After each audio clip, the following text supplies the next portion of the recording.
Thanks for listening to Stokely and Zach On Demand. Before Zach tells us who is moonwalking in the Hall of Fame today, have you subscribed to our podcast? Subscribe everywhere you get your podcast or at 1043thefan.com. It's Stokely and Zach on Sports Radio 1043 The Fan. Happy Friday. You made it.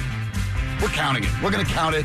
It's the weekend now. You made it. Congratulations. This is Stokely and Zach. Zach, of course, was on earlier today. I'm Sean Drotar, normally host of The Fan late night, 10 to midnight on weeknights. But Brandon Stokely is here. How's it going, Stoke? Going great, Sean. Friday. Feel good Friday. Looking forward to a great weekend. Look like we're going to have great weather. Yeah, it looks amazing outside. Yeah, I'm really excited about a great weekend. Yeah. And starting it off with you today and having a great show. How you doing? I'm good. You know, and All-Star break's over. Baseball's back. Rockies back in action. NBA Finals going tomorrow. Training camp coming just a little bit away. So all of it feels like it's fallen into place. But we're still looking at last year a little bit because a report in the Tampa Bay Times ended up talking about Tom Brady, of course, who ended up playing all last year on a torn MCL, or at least partially torn. And played on it last year, and much like it was with the New England Patriots, and not really ever listed on the injury report, or at least, you know, just something. Hockey-style injury, upper body injury or something like that when it doesn't really mean anything. Is that a problem? Because this has been a thing that's followed Brady around forever. I mean, it's now followed him from Brady from the Patriots to the Bucs. Yeah, if you look at that and you look at, you know, what went on with the Patriots when he was there, you know, he doesn't have any control over the injury report. You sure? A little?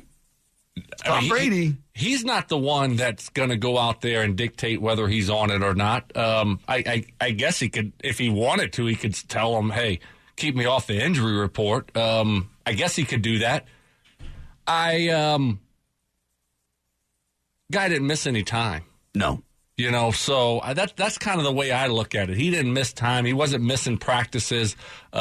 So I don't think it's a big deal. I really don't think it's a big deal at all. Just that he, you know, if you're not missing time, I mean, look, you got stuff that ails you all the time. You know, if you're able to fight through it, you just kind of fight through it. I don't know if he was getting treatment every single day or if he wasn't getting treatment every single day. You know, he has this guy that, you know, the Guerrero guy or whatever that he works with all the time. Maybe he was just doing a ton of stuff outside of the facility to treat his knee and wasn't telling the Bucs a lot about his situation. I'm sure they knew what the issue with the knee was, but if he's not going to get treatment and he's not missing time, why does he need to be on the injury report? That'd be my question. His quarterback's coach, Clyde Christensen, said just last month, quote, I don't think he was 100% last year. His quote, or close to a quote, was, hey, I'm going to get my knee fixed up and I'm going to be better next year, and you're going to be excited about that. So it's not as if it was considered to be super severe. He didn't end up missing any games, as you pointed out. Now, Brady has said, quote, it was pretty serious. Then again, you know, I'm not minimizing it, but how serious was it to not miss a game all year and played the way he played? There might be a little bit of the, it was really, really difficult. You guys have no idea what I made it through. Right. Let's you know, put it up a little bit. We've always said that, right? You kind of turn your ankle, you're like, oh, it's really hurting. You know who Zach does that. Zach does that. Oh, I mean, just needs a little love. Turn an ankle, you know, hamstrings, and you know the guy can barely walk. So that, yeah, he takes that approach. Give me that one more time, please. Oh my goodness. You gotta love it. I don't think it's a big deal at all. I really don't. You know, what's the issue here to me? That's just, I don't think it's a big deal. I think that, you know, he didn't miss time, he didn't miss games, he wasn't missing practices. He was able to fight through it. That's the life of an NFL player. You know, you don't want to go in and get treatment. If you're not getting treatment, then, you know, why do you need to be on the injury report? So I don't think it's a big deal at all. But, The NFL might look at it a little bit differently because I don't know the exact rules, the letter of the law and what they want from teams. Obviously, it's a big deal when guys are injured and not on the injury report because of gambling, et cetera, et cetera, et cetera, and that's a big issue. And the NFL wants it done the right way. I don't know if they'll get in trouble for not reporting this and not having Tom Brady on the report, but on the injury list. But for me, it's not a big deal at all. The Patriots used to get through it, remember? And then we've removed. You had the probable and you had the questionable and the doubtful, and they got rid of one of them because basically the Patriots made that pointless because they have 53 guys on the injury list every week, and everyone would be questionable because, so Keith Olbermann used to joke, he's day-to-day. We're all day-to-day. That's right. So that's the way Well, that's it what works. Bill Belichick started doing. Right. And then they eventually just got rid of that. He didn't want to get in trouble for something like that. So he's just like, okay, forget it. If they're even at all hurt at all, just put them down for questionable. Right. And that's the challenge is because, at least with the Patriots, they put him on there as questionable until they got rid of that designation.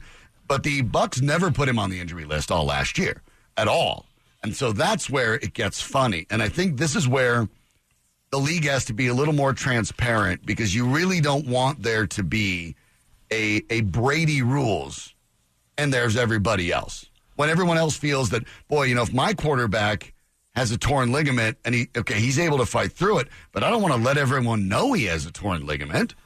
And Tom Brady and whatever team he's on doesn't have to, so why should I have to? That's the problem, right? And that's a fair point. And I totally understand that. So maybe, like I said, maybe the league wants to send a message that we just can't have this happen because if we allow you to do it, then that's going to allow Kansas City to do it, and that's going to allow the Chargers to do it, and, the Seahawks to do it, et cetera, et cetera. We just can't allow this precedent to be set. You can't play the whole year with a, torn MCL and not have it on the injury report at all. We're not going to allow this to happen. So it's going to be interesting to see if they just let it go, if they don't. But you're right. They might want to send a message and not allow this to happen again. But it's going to be interesting to see how they handle it. Brian McCarthy, the NFL, said that we will decline comment when NBC's Pro Football Talk asked them about it. And that's okay for now, but the problem is, like you mentioned, more and more states are legalizing gambling. That information is going to be used. The NFL maybe exposes themselves to some issues if they kind of remain opaque on this. So it needs to be answered. Is this something where they just say, okay, you know what, your next year's fourth-round draft pick you forfeited for not doing it? Nothing that's, franchise changing, but something where the NFL can at least say, hey, you know what, we noticed, we penalized them, we did something, but it's not going to be significant. Is that the best fit? Probably so. Just to send a message that, we just can't have this happen. If it falls under the category of, they feel like that, it should have been reported and it wasn't reported. I don't know what falls under that category. Do you have to go in to get treatment to be on the injury report? If you don't get treatment now, are you exempt from, even if you have an injury? Because a lot of people have injuries. I mean, I got jacked up shoulders, right? But I wasn't going in there, getting treatment on it every day. And, at some point you might need to have that surgery operated on at the end of the year. So, you have a torn labrum. I mean, if you're not getting treatment, do you have to be on the injury report? That would be my question. I don't know how the NFL answers that. So we'll see. We'll see if this thing is going to be, nothing, or if they do send a little message. I don't think it's going to be a big message, but do they want to send a little message just to the rest of the league that, especially now with the gambling, the way it's going, we have to be on the up and up with the injury report because if you're not now, you open up a whole nother can of worms. They have official sponsors that are gambling now. I mean, so you run the risk of upsetting some of your partners, some of your very, very pricey partners who are bringing you a lot of money. That's right. And so that's where it really talks in the end. Yes, you have to be buttoned up on the injury report because people can get unfair advantages if you're not. Yeah, if I were the NFL, I'd just come back and say, okay, you know what, whatever. Fifth round pick, and we find the organization $1 million, and there we go. He played every game. Right. It wasn't like he was missing action and missing practices because of this injury. But not a mobile quarterback anyway. It wasn't going to be the same kind of injury as it would be to, say, Lamar Jackson. But at the same time, when you have an injury, it needs to be reported. Right. But I don't know, like I said, I don't know the letter of the law here with the rules and how it's constructed to say, hey, if you have this injury, you need to be on it. But he might not even be getting treatment. If he's not getting treatment, how do you put him on the injury list? And he's playing every game and practicing. I just don't think that you can do it. But I don't know the rule and how it's written up. So we'll see, what the NFL does. And maybe they just give him a little slap on the wrist, like you said, 5th-round pick, 6th-round pick, a few $100,000 fine, and then just move on. Yeah, it's got to be just the warning, because I think the sign it makes is, you're right. You look at it, and I look at it in the Brady situation and go, okay, what's the big deal? I'm with you. I don't really think much of it. It's no big deal. At the same time, let's say I am the Ravens, and I have Lamar Jackson. Lamar Jackson, let's say, has the exact same injury that Tom Brady does. He's not missing any time. He's not getting any treatment on it, but it is a little bit torn. And it does need to be addressed after the season. But all of a sudden, if Lamar Jackson, a running quarterback, doesn't have to expose the knee injury that Tom Brady did, it's a totally different set of circumstances. Exactly. So, if you're the NFL, do you want to put a stop to this now? Well, if I'm an owner of the Ravens or the Chiefs, I'm upset about it. I'm upset with the Bucks, because I didn't get to do that and hide my guys. Right, certainly. So it's it'll be interesting to see. It really will, if they try to send a message or not. Or were the Bucs in line with the rule and the way that it has been written? And that to me is what's going to be interesting. Yeah. But I do expect to see some kind of penalty, some kind of fine, nothing major here. Because like you said, you don't want to open up that door where other teams start hiding injuries and they say, well, look, Tom had a torn MCL the whole year. No punishment there. He was never on the report. Why are we getting punished now? Right. And you don't want that if you're the NFL. So I think you have to send some kind of message to the rest of the league that it will be punished if it happens this way. Even though I think they're probably okay with how they operated, and that's just me going through this process. I think they're probably okay. But at the same time, you just don't want teams to skirt this rule. And you certainly don't want to do it for certain players and not other players. That's right. And you want to send a message that, hey, we got to be on the up and up to the 10th degree here on these injury reports. The closest thing we have to it via Pro Football Talk is back in 2008 when the Jets and Brett Favre didn't put Favre on the list, even though he had a partially torn biceps tendon, because he didn't miss any practices. He didn't miss any games. But Favre, of course, would talk about it, but much as Brady's talking about how his injury is pretty serious. And so the league then, at the time, and this was back in 2009, fined the NFL fined the Jets $125,000. So I imagine it would be more than that now, because there is a precedent. They're like, hey, you're not supposed to do it, because we did fine the Jets for it. But I don't think it's going to be some major situation. I don't think it's going to be that big a deal. But in some ways, I guess I look at this, and as the NFL gets itself involved with partners in gambling and with states that are legalizing gambling, and this much being a part of that equation, this might actually be a good thing for the NFL to have to deal with this in such a low, simple, not a huge deal.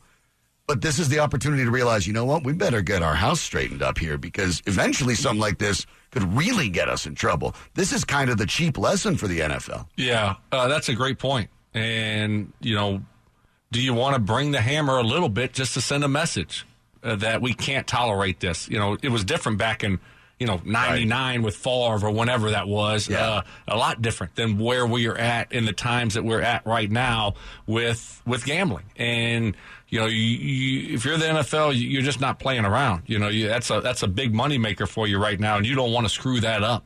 And so maybe it's one of the things where they hammer them pretty good just to send a strong message to the rest of the league that we just can't tolerate this type of stuff. But, once again, it's going to be interesting to see where this thing, falls under and how the NFL looks at it. So we'll see. I'm sure we'll hear about it before the season starts. Yeah. It feels like they have to do something. As to what it is, who knows? Yeah, especially if the precedent has been set. Yeah. Like you said, with Favre. He had what were his injuries? He had a torn biceps tendon. and they didn't list him because he didn't miss practices and didn't miss games. But Favre talked about the injury, and then the NFL was like, wait a minute. He had this, and you guys didn't put it on the list? They had to fine him. So, I mean, I guess for the Bucks, hey, you think they care? No. They got a Super Bowl trophy. No, they got a championship. Which is why if you're the NFL, worked out perfect for them. This is the chance to, like you said, drop the hammer. Because you know what? The Bucks don't care anyway.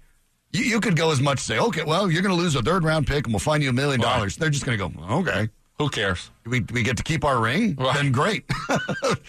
Knock yourselves out. We don't care. Yeah, I don't think there's a worry in the world over there what's going to happen. I mean, they got their Super Bowl trophy and it worked out perfectly for them, and I really don't think it's a big deal. Like you said, he's a in the pocket quarterback. He had an MCL. You can function with that, with an MCL. It wasn't like he was.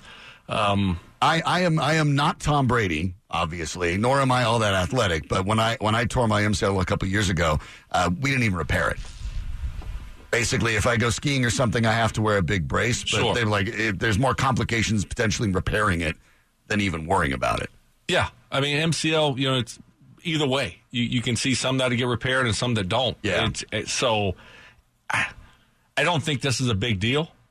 But at the same time, if you're the NFL, you probably look at it a little bit differently because you don't want to set the trend and have a reoccurrence of this around the league, especially in today's times with gambling and especially with quarterbacks with the that's right. with the importance placed on the position. Yeah, but you're 100% right. Everybody has those war stories, and it makes me think about that, of course. I don't want you to out anybody who maybe should have been on the list as we now learned about this stuff, but can you think, what are some of the players you know that you played with that you had those moments where you're like, man, you're playing on that? Are you nuts? Well, I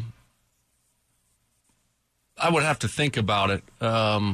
Certainly, a lot of guys play injured. I mean, Peyton did it all the time, banged up. Sure. Offensive lineman, defensive lineman, that's just part of it. But no player, to my recollection, 15 years, no player that I can really think about wanted to, worry about or were worried about how they were reported on the injury list. Right. It's like you just go get treatment, and then that's the trainer's job to, mark it down and to put you questionable, doubtful, or whatever the category might be. You usually have no control of it. But, like you said, Sean, when you look at the quarterback position, maybe a guy like Tom Brady's just like, hey, I don't want to be on this list. Okay, how can I don't want anybody maybe right. diving at my knee. Right. I don't want to talk about it. I don't want to talk about it. I don't want it to be a distraction. If I don't play good or throw the ball well, they're going to be talking about my knee. I don't want that. So let's avoid that at all costs. How can we do that? So I could see a scenario where that might happen that way. But I don't recall any teammate that I had that ever really cared. I know I didn't. I didn't even look at it. I don't even know what I was designated at, and I was hurt a ton. Had no clue. But times are different. Cracks me up because you compare it to hockey, right? And hockey has an injury list, but it's pointless. I mean, you could have a separated shoulder, and they're going to say it's a lower body injury, which doesn't even mean anything anyway. Why is it such a gray area in hockey? It's a weird tradition because apparently it's the holdover from when you had sort of goons and a guy might go target your head or target your shoulder because that'd be the best way to take you out of a game. And then, of course, there'd be a fight afterwards, and that would sort of solve it. A bunch of unwritten rules and traditions that are silly.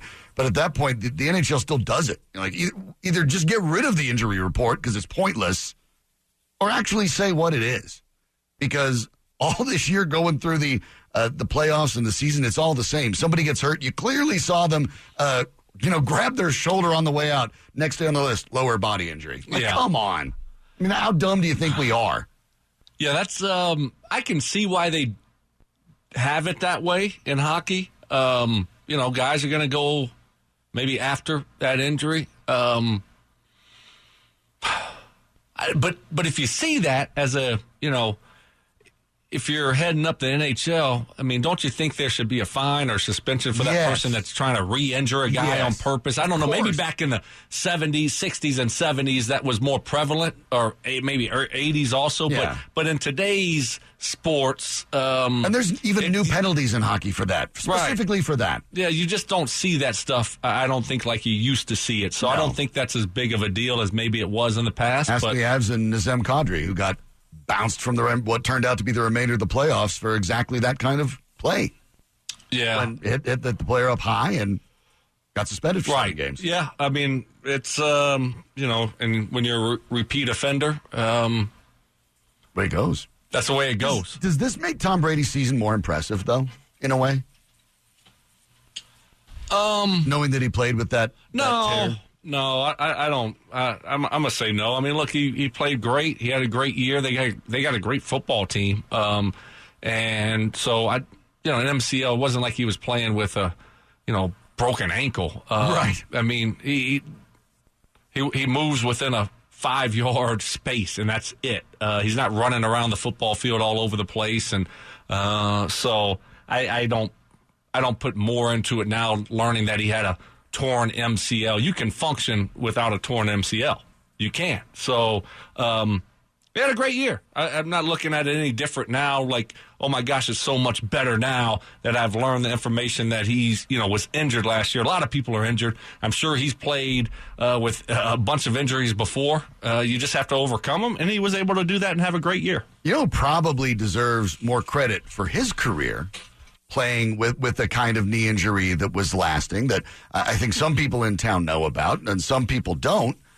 But that's John Elway. Mark Schlereth. Mark Schlereth as well. But John Elway. Mark had like 40 knee surgeries. 45, 50, 65. 111 billion surgeries. Right.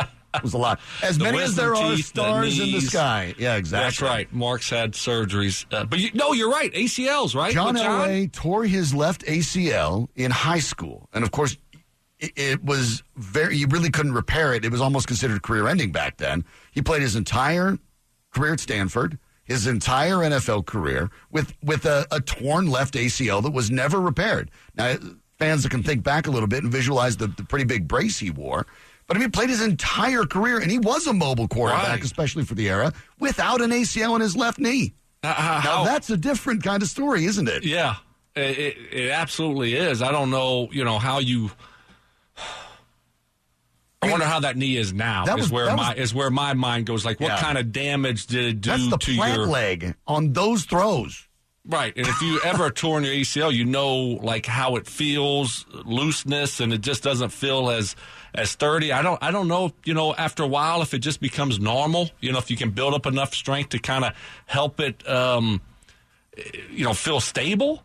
But that really is. That's just insane. And he never got it fixed. That never, even... Well, there really wasn't a way to get it fixed early on at the time. No, but I'm talking about later. I had my ACL surgery in 97. I would imagine after his career at that point in time, it's probably too late to fix it. I mean, there becomes a point where it's kind of too late to fix something. But what about like his last 3 or 4 years? I don't know. I guess if you have managed it, like a lot of things, and a lot of people do this, right? When you manage certain injuries and certain pain that you've had, you just deal with it. That's just part of your life. Yeah. Right? I mean, you learn to deal with it. Like, I got this nagging, knee issue. Well, but I'm not going to get it fixed. I've just been dealing with it forever, and you just learn to deal with it. And that was probably John. He didn't want to, go through the rehab process. And he's like, I'm fine. I can manage it. In 2000, he had that left knee replaced. So he had the knee replacement surgery in 2007.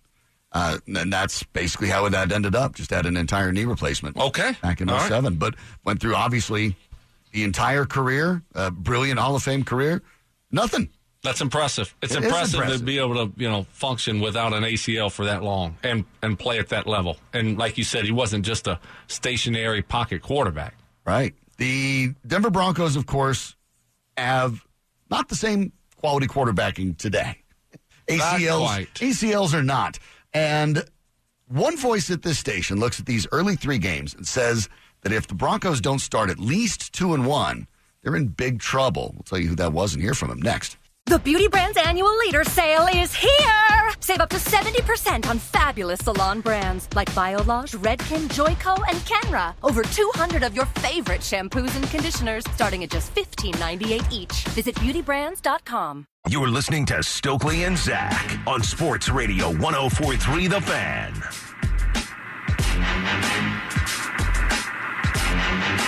It is Stokely and Zach. Zach, of course, on the mornings with Mark Schlereth. Rest this week, I'm with you.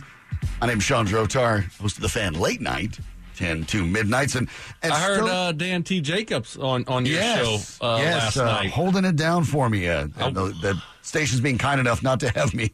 I'll do double dip. Back and double dip. I wanted to call in and heckle him. You should totally do that. He put a smile on my face when he said his dog destroyed his floors or something. That kind of made me laugh. But I was listening to him. He was doing a good job filling in for you. Big shoes to fill, though, Sean. But he was doing a good job. Well, that's awfully nice to say. But I do wonder. So you were laughing at his dog wrecking his floors? Yeah, I guess he had from a couple nights ago. He had a. Is it a funny story? You just think that Dan's ruined floors are funny?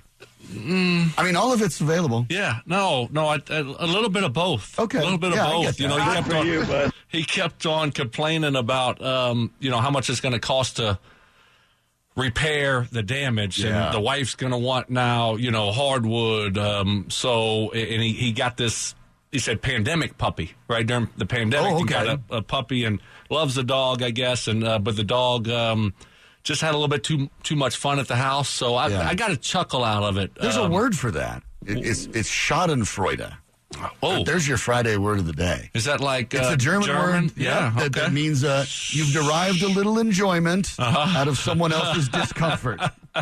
Well, whatever Schadenfreude means. Yes, that's sports. Exactly what happened to me last night. Listen to Dan Jacobs talk about his floors getting jacked up by his dog. That's a great sports term for me too. I mean, maybe not the term, but we all feel it, right? Yes, absolutely. How many times do you watch a team that you don't like and you want them to lose, and they get blown out and you're like, that was fantastic? A lot. Right. A lot. That's yes. what that is. Yes, that's perfect. Schadenfreude. You're enjoying their discomfort. That's like right up my alley. Perfect. That's what I live in. I think that's what most sports yes. fans do. Perfect. Absolutely. Love it. So Love it. you were right on the mark with Dan last night. Sorry about your floors. And you're going to have to get hardwood. Yep. I mean, now once the door's been opened, right. Now you have to walk through it. That's right. That's the way it goes. Well, the Broncos' early schedule looks easy. But, of course, this team hasn't won in September under Vic Fangio yet. 0-7. Yep. That's not great starts. Well, not the way you want to start the season off, right, Sean? You always want to start off fast. Yeah. In anything that you do. For a month, any month is not good. No. Super duper bad. Yeah. Especially in September, especially when the season's getting started. I mean, that just puts you behind that 8 ball. And when you have been a loser, like the Broncos have been, what happens? You start thinking in your mind, here we go again. Same old, right? That's what starts creeping into your mind because that's what the Broncos have been. They've been a bad football team. And so that's why it's even more important for teams like that have been in that type of culture now for 4 or 5 years to break that cycle. Fast starts are so important. You have the Giants, then the Jaguars, then the Jets. Of course, 2 of those teams have new rookie quarterbacks, the top 2 picks in the draft. The other, of course, has Daniel Jones, of which I don't know if we know what Daniel Jones is yet. But yesterday on the morning drive, some guy talked about why it was important to start 2-1. It has got to be. It has got to be 2-1. You are playing, multiple rookie quarterbacks in their first games ever in the National Football League. I'll tell you what, the New York Giants game right now, the experts in the desert have it as a coin flip. That's going to be a really tough game. They are changing the culture in New York. That team has kind of adopted the DNA of Joe Judge. We're not giving up an inch to you. Mm-hmm. And they just seem like they're moving in the right direction. Daniel Jones in year 3. We'll see how it looks. But Jacksonville and Trevor Lawrence, his second start ever.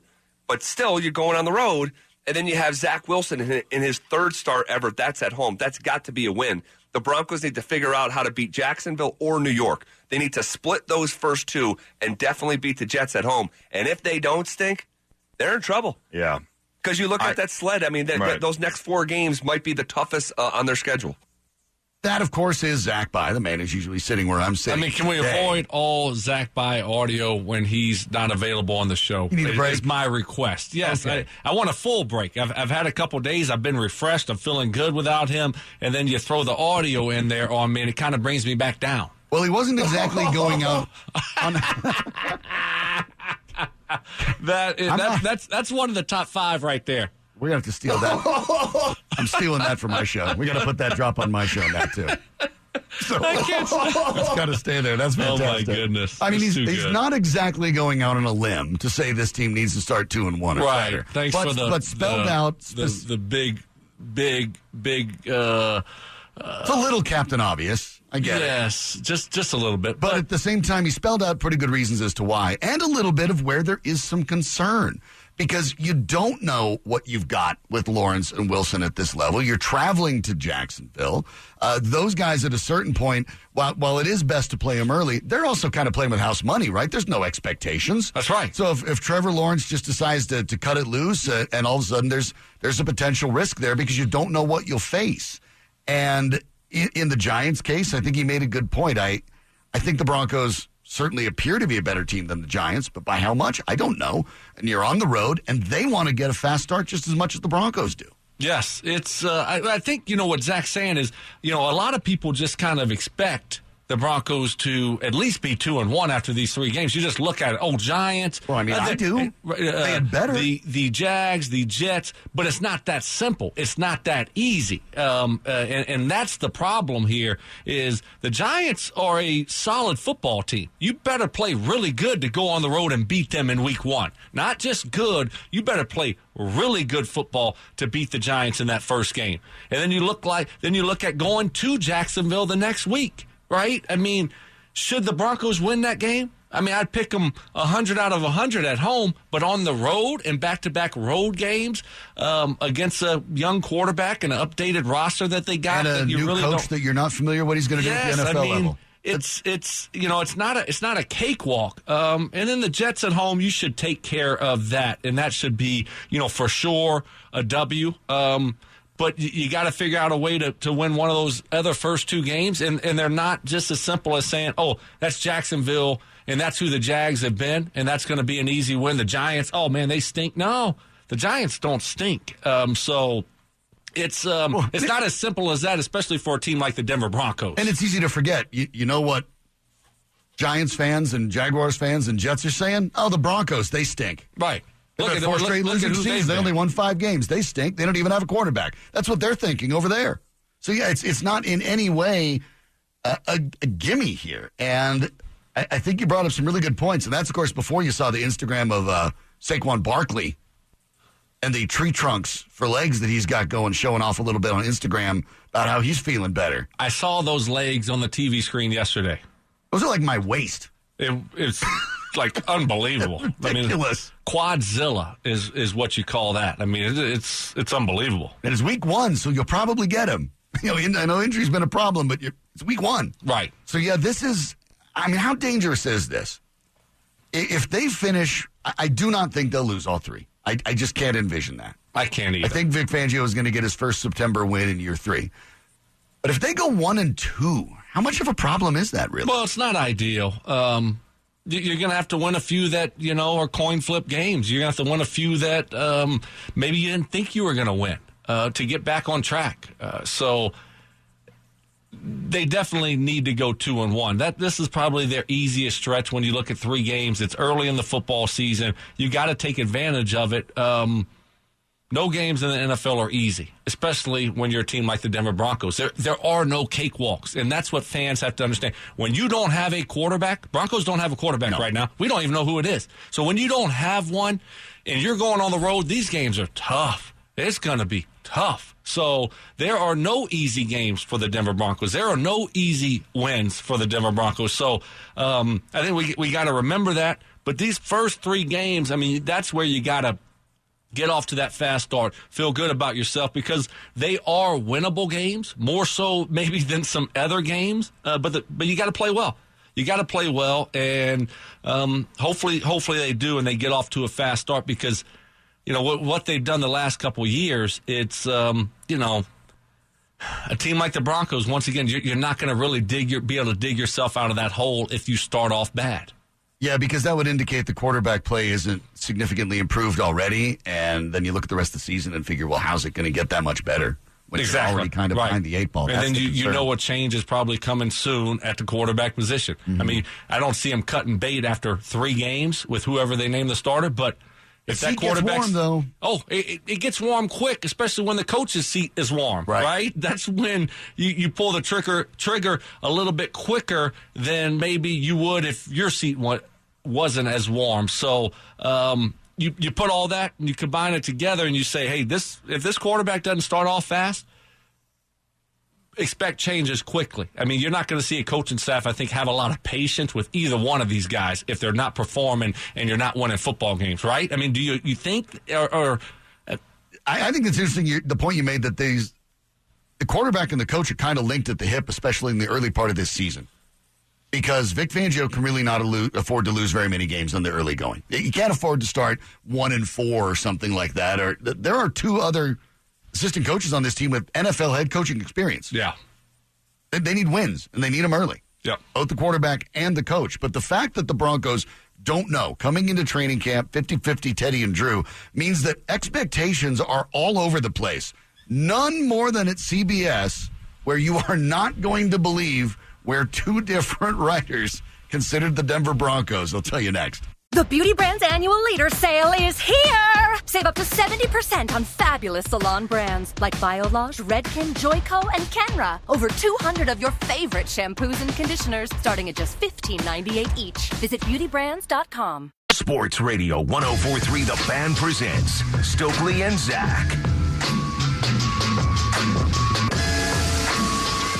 Welcome back to Stokely and Zach. I'm Sean Drotar, host of The Fan Late Night, 10 midnights on weeknights. Brandon Stokely is, of course, here on a Friday. Feel good Friday. Feel great Friday. How Feel about great Friday. Feel great. We're upgrading. Man. Yeah. It's just that type of day. It's going to be that type of weekend, and just looking forward to it. The Denver Broncos situation with quarterback means that there's a lot of variables for the way this season can go, right? And there have been a lot of opinions. A ton. Yeah. A ton, right? Been a lot of opinions on how the Broncos might be in the mix of being a playoff team, a wild card team, or who knows. It could crash and burn. Over at CBS yesterday, CBSSports.com, kind of interesting. So, Cody Benjamin, one of the NFL writers there, picked 4 different teams that were the most underrated teams in the league. The very first one he picked, very first one on his list, the Denver Broncos. Here's what he said. Despite going 12-20 under Vic Fangio and 32-48 since winning the Super Bowl with Peyton Manning, the Broncos are considered top 11 favorites to win it all this year, but that has almost everything to do with Aaron Rodgers. If and when Rodgers rumors are put to rest, Denver will be widely projected to either challenge the Chargers for a wild card or miss the playoffs together. But they talk about the idea neither Drew Lock or Teddy Bridgewater is a surefire top 15 starter, but with Cortland Sutton, Jerry Jeudy, Noah Fant, Bradley Chubb, Kyle Fuller, and healthy Von Miller, they've got playmakers on both sides of the ball. Sound reasonable? Could the Broncos be underrated even without Aaron Rodgers? Yeah, I think so. But, when you don't have a quarterback and you've been a loser the last... 4 or 5 years? 4 years, 5 years without a playoff. Right. And in the 4 years, let me double check here, they went from 5 wins to 5 wins. Yes. 4 seasons ago, they won 5. They won 5 last year. Right. So it's not been like it's a tremendous amount of progress either. No, yes. So when you've been and had losing records the way the Broncos have the last 4 years, haven't been in the playoffs in 5 years, and you don't have a quarterback, you have a quarterback competition, yeah. I mean, a lot of people will sleep on you. A lot of people will have you not making the playoffs. A lot of people will have you, having a bad season, right? I mean, that's what we should expect. The roster is really good, though, and it should be really good. On paper, it's really good. If they can stay healthy, you got a nice roster, but you need good, competent quarterback play, and we don't know if we're going to get that. So I think it's fair. Do you think it's fair? I think it's fair to be somewhat underrated. As long as the quarterback play is competent, this should be a team that should hover around 500, and that means get a chance late. You should be in December. You should be pursuing a playoff spot. Yes, agree. I think as long as the quarterback play is league average or a little better. I think it has to be league average, but I think you could. And I also think without piling on, trying not to pile on at least, not only do you have quarterback questions, but I think you have questions at the coaching staff as well. Certainly. I don't think anything's been proven there. No, not at this stage. Absolutely not. I mean, look, so that's the problem. We're going on year 3 with pretty much the same coaches. Now the offense coordinator, quarterback coaches in year 2 with Vic. But how have those 3 years looked, Sean? This one's going to have to make a leap forward, right? Right. They've have had 2 losing seasons under this coaching staff. So right. I think that's fair from you. Well, still at CBS Sports, one of their other NFL writers, Tyler Sullivan, picked the NFL's most overrated teams. Guess who was also on that list? The Broncos. The Broncos. Wow. And saying specifically, while it appears that Rodgers firmly desired to be traded out of Green Bay, Denver's continued to be looked at as a favorite to land him. That's a really big if, and not something I'd be willing to bet on. Yes, the Broncos have interesting offensive skill position players and a defense that could easily be top 10, but their ceiling is capped with what they currently have at the quarterback position. Denver's gearing up for a training camp battle between Drew Lock and Teddy Bridgewater. No matter who comes out on top and wins the starter job, it doesn't really change an opinion on whether this team is a viable threat in the AFC. Now, if Rodgers ends up a mile high, it's a totally different ballgame. But as this roster is currently constructed, particularly at quarterback, it's going to be very hard to have much faith that the Broncos will be able to live up to the lofty odds that some have placed on them. Lofty? I don't know. I mean, who's placing lofty odds on the Broncos? Well, I'll tell you who. You look, the last couple seasons, right? How many times have you had fans text in, talk to you about this time of year? Broncos are going to be so good. Now they've got everything. Now they've got their new coach. Now they've got Drew Lock. Now they added this. Now they're healthy. Now they're going to be good. Yes. I mean, year after year. And the Broncos, quite frankly, out of Dove Valley always have seemed over the past 4 years a little surprised that they ended up with a worse record than they did. Sure. And so I do think, I know on my show at nights, it is a regular parade of fans on the text line who are convinced that I'm out of my mind. This team's definitely going to win a wild card with or without Aaron Rodgers. Right, it is. That's what fans do. But I'm talking about from a national perspective, not local Broncos fans. I don't think who has really high expectations for the Broncos. Well, the other CBS sports writer did. He had the Broncos as one of the foremost underrated teams. Yes, but does that mean that he has high expectations? No, it doesn't necessarily mean he thinks they're going to compete in the AFC. That's right. Kind of what I'm saying here. Look, their roster should be good. Expectation wise, for me, it still is not high. I mean, I don't. But like you said, hopefully, if things go well, they should be right there around a 500 football team going into the last month of the season, right, say, and having a chance to compete if they play well down the stretch for a playoff spot. And if that happens, without Aaron Rodgers being here. Now, if Aaron Rodgers here, that's a whole different story. Right. But if that happens, how could you not be doing jumping jacks if you're Broncos country? When was the last time we've talked about playoffs? Vance Joseph's last year? Right. Playoffs? When they got to 500, what was it, 6-6?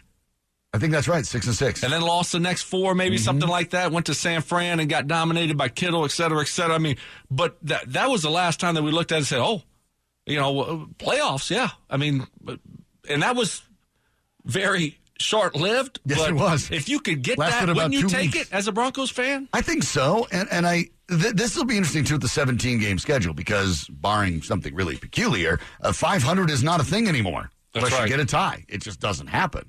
You're either a losing team or a winning team, and that's actually something that I kind of like about the idea of the 17-game schedule. I kind of appreciate that. There's not we were 500, that's good or bad. No, don't even bother with that. You were a losing team or you were a winning team. Helps you evaluate where you're at. But it shows the difficulty in projecting a team when you have questions at the quarterback spot and at coaching. And last month when you started seeing some of these stories come out about the Broncos have a top 5, top 10 roster, stuff like that. To me, that's a little bit like, miss how I get all that, Mrs. Lincoln, but how was the play? I mean, you're missing the point. The point is, in a quarterback-centric NFL today, if you're not sure about the quarterback and your coaching staff, I'm not really sure how much the rest of it actually ends up making a difference. Yeah, that's a great point. You just keep your fingers crossed and hope whatever quarterback it is, you get good play from him. Good play. We're not expecting special, great play. And, you look at the coaching, you look at some, a couple of the in-game decisions that weren't made when it comes to timeouts, et cetera, that gets fixed because you can't have that happen again. You can't cost your football team if you're Vic Fangio with bad clock management, bad challenges. So, but you're right. When you look at those two and how important coaching and quarterback play is, and we don't have that answered here, that kind of I don't know puts what you things really in have. perspective. Yeah, I mean, you don't really know what you have, and it makes it almost impossible to look at this team and say they're definitely going to be this or they're definitely going to be that. Oh, we're going to be 2-1. First three. How can you do that? How can you do that? How can you look at any game and say that's a win? If you're the Denver Broncos, you can't. Well, if we're going to get really ahead of it, who likes some mock drafts? Who's thinking of mock drafts? Mock draft? Didn't we just have the draft? Well, a little bit ago, but we're talking about 2022 mock draft already. Maybe it's not the player. Maybe it's where the Broncos pick in this mock draft that's interesting. I'll explain next. Good news, great news, amazing news! The Beauty Brand's annual leader sale is here! Protect that gorgeous do of yours with professional salon products. Save up to 70% on over 200 top brands like Biolage, Redken, Joico, Kenra, and more. Pamper your mane and pamper it good. I'm excited, you're excited, we're all excited. It's Leader Sale! Beauty Brand's annual leader sale. All your favorite salon professional shampoos and conditioners starting at just $15.98. Get to your nearest store or visit beautybrands.com. Miss any of Stokely and Zach? Make sure to subscribe to our on-demand podcast. You'll get every episode as soon as they're released. Just subscribe wherever you get your podcasts or at 1043thefan.com.